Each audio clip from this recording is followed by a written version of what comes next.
On a tous une opinion sur la pandémie de COVID-19, mais ça ne fait pas de tout le monde et de n'importe qui des experts.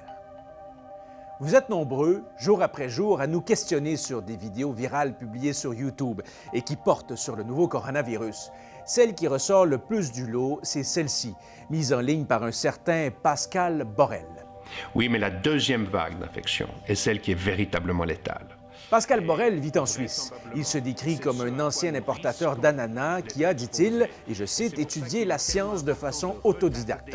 Dans cette vidéo, vue à près de 2 millions de reprises, il répond à une série de questions à propos de la pandémie de COVID-19. Plusieurs des conseils qu'il donne sont en phase, oui, avec ce que suggèrent les autorités de santé publique.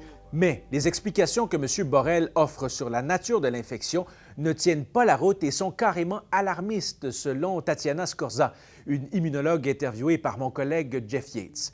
Notamment, M. Borel affirme que le véritable fléau de la COVID-19 débutera quand les gens vivront une deuxième ou encore une troisième exposition au virus. Pour lui, le virus pourrait entrer dans les cellules humaines par 5 récepteurs au lieu d'un seul. Il ajoute ensuite qu'une deuxième infection du coronavirus causera nécessairement des hémorragies intestinales et même un arrêt cardiaque. Vous avez été plusieurs à nous avoir fait part de vos craintes par rapport à cette déclaration.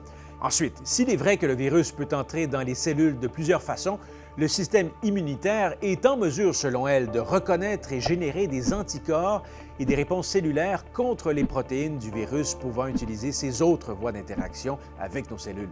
Cela dit, il est tout à fait vrai que certaines personnes sont susceptibles de développer une deuxième fois la COVID-19 à cause d'une immunité imparfaite. Mais selon Mme Scorza, assurer de façon si catégorique comme le fait Pascal Borel que chez certains individus la deuxième infection serait fatale, ça va contre le principe de l'immunité adaptative.